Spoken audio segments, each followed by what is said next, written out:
Okay, so today I'm going to be finishing the disassembly of the strut assemblies for the Volvo 240. So plan is I'm going to remove the brake lines, remove the caliper itself, and I'm going to be removing the rotor, the wheel bearing assembly, then the brake dust shield, and then it should be done. So I'm going to start now with undoing the brakes. Let me see. It's good to have an actual brake wrench for these things, but I can kind of get away sometimes with using just this regular old wrench. So if you're careful, you won't strip it out. But these are a little old, so I might have to end up getting one of those. But yeah, you want to take these brake lines off. So now that you have the brake lines out, next thing is to remove the 19 mil that holds the caliper on. I'm kind of lazy today, so I have an impact gun for that. So those are the two bolts that will free the caliper. And now you'll just have to slide the caliper out carefully while trying to maneuver the brake lines around. So there's a little bit of an art to this. Okay, so now I got the caliper off. I was able to wiggle the lines around so that it would come out. Next thing you want to do is remove the two holding screws, if you have them, that hold the brake rotor on. They're 10 mil. I've already loosened them, so we don't have to worry about that bit. Those come off. There's nothing then holding the rotor on other than just friction. So then you're left with this guy. Okay, so now what you want to do is you want to carefully pry and remove the dust shield, I guess, for the hub assembly. I don't know exactly what you'd call it. But really, it's just prying this guy up in different spots. It's just a press fit.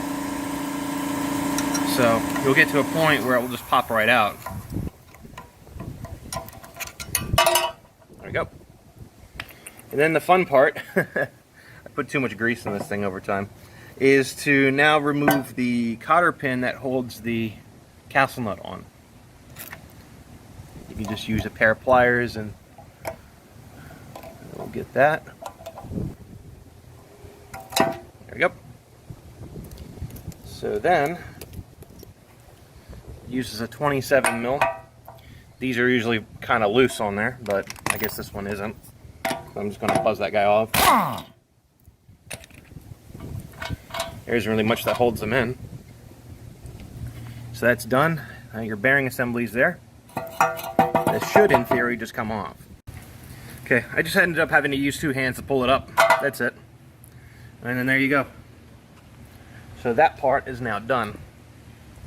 So for the last bit, what you want to do is you take your 12 mil and then remove the 3 bolts for your brake dust shield.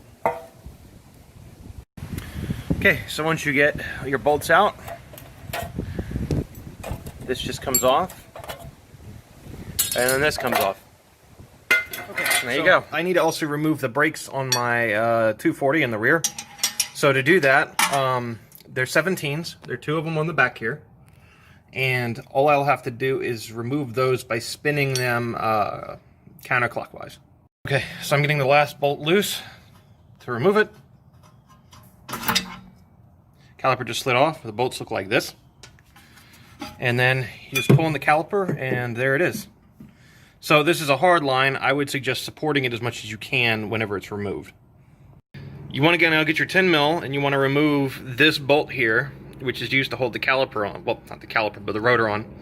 You may or may not have it. It's not really necessary. And then once you have that out, the rotor should come right off. Now make sure your parking brake is disconnected, otherwise it's going to fight you trying to get it off. So now, let's just remove the e-brake on the 240. So the way the e-brake's done is it has 2 springs. It has one here, and then there's one right there. You can kind of see the edge of where they lock in. So to do this, you got to remove those springs, and then there is a piece that holds in the actual cable, which is right here. There's 2 pieces.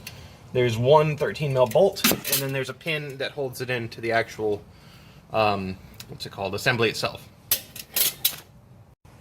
So first you want to take your needle nose pliers and then pry the first spring off. So I just removed the first spring there. The best practice to get this guy out is to put your needle nose pliers between that first piece of the spring there, so that way you can pull forward on it and then pop it out of that hole there. But now you'll have a bit more movement in this assembly here to actually take pieces out. So this piece can go, as well as that. Alright, so that piece can go. And from here, I found best practice is there is a spot here you can see. Maybe you can't. Let's see here. If I can get it to focus. Spot you can see behind here that locks the spring in.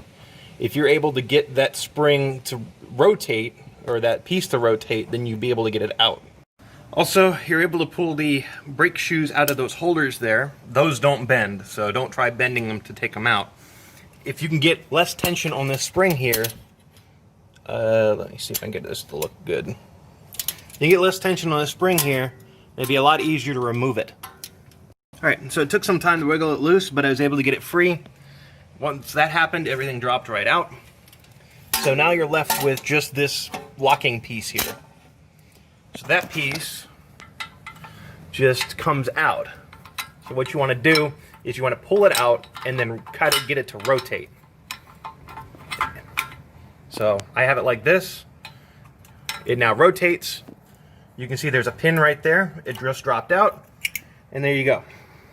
Now make sure you don't lose that pin like I just did. Okay, there it is. Because you'll have to go get another one if you do lose it.